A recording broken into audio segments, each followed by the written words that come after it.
करते रहना है। बैंक निफ्टी बॉटम बना चुका है और ड्यूरेबल बॉटम बना चुका है। 40,800 का एक स्टॉप लॉस रख दें अगर आप पोजिशनल लॉन्ग हैं। वैसे 40,500 है, लेकिन 40,500 तक मुझे लगता नहीं कि बहुत ज़्यादा लोग वेट करेंगे, तो इसलिए मैं 40,800 की बात कह रहा हूँ। क्योंकि ये जो बैंक निफ्टी वाली तेज़ी है ना, ये वो वाली तेज़ी है जो मुझे लग रहा है कि शायद बैंक निफ्टी को ऑल टाइम हाई की तरफ भी ले जाए एक बार के लिए।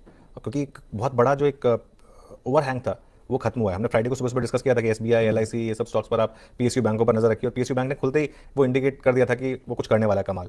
और एक चीज़ जैसा मैंने कहा, एसबीआई और आईसीआईसीआई बैंक लीडरशिप दिखा रहे हैं, तो इसके लिए देखिए रोज आपको डे ट्रेड्स नहीं मिलेंगी बैंक निफ्टी में।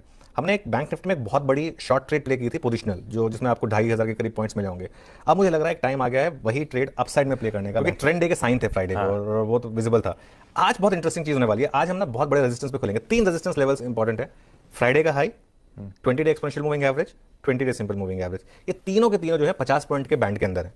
निफ्टी का 20 day exponential moving average 17,646, I think Friday का हाई रफली वहीं था, और 20 डे सिंपल मूविंग एवरेज 17,703। इसकी इंपॉर्टेंस समझ लीजिए।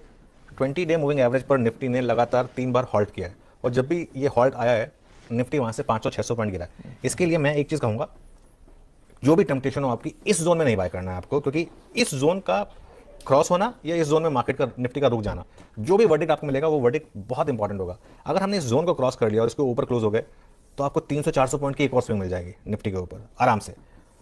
अगर इस जोन में रुक गया और हॉल्ट आ गया, तो फिर वही प्रॉब्लम, फिर आपको 17,300 350 तक वापस रिविजिट कर लेगा। तो आपकी अप्रोच क्या होनी चाहिए? देखिए, या तो आप आज मैं कहूंगा आज आप इस तरीके से अप्रोच करें मार्केट को, या तो आप वेट करें 17,703 क्रॉस हो जाए और उसके ऊपर आप ट्रेड करें, तब आप एक और second round of short covering options के थ्रू बाय।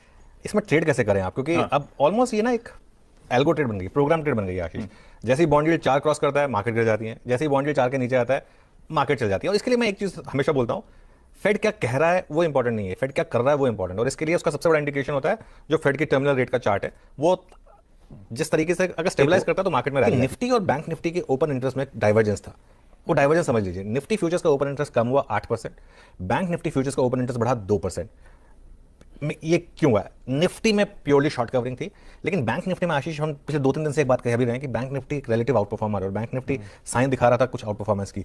मैं कहूंगा बैंक निफ्टी 15% और 85% पहुंच गया था। आज हमने डिस्कस किया था कि 85% जब शॉर्ट हो जाता है तो नॉर्मली शॉर्ट कवरिंग आती है मार्केट में, और वो 77 और 23 पर आ गया है। और ऑप्शंस के सेलिंग देखेंगे आप इंडेक्स ऑप्शंस की, तो जबरदस्त पुट राइटिंग, 2.5 लाख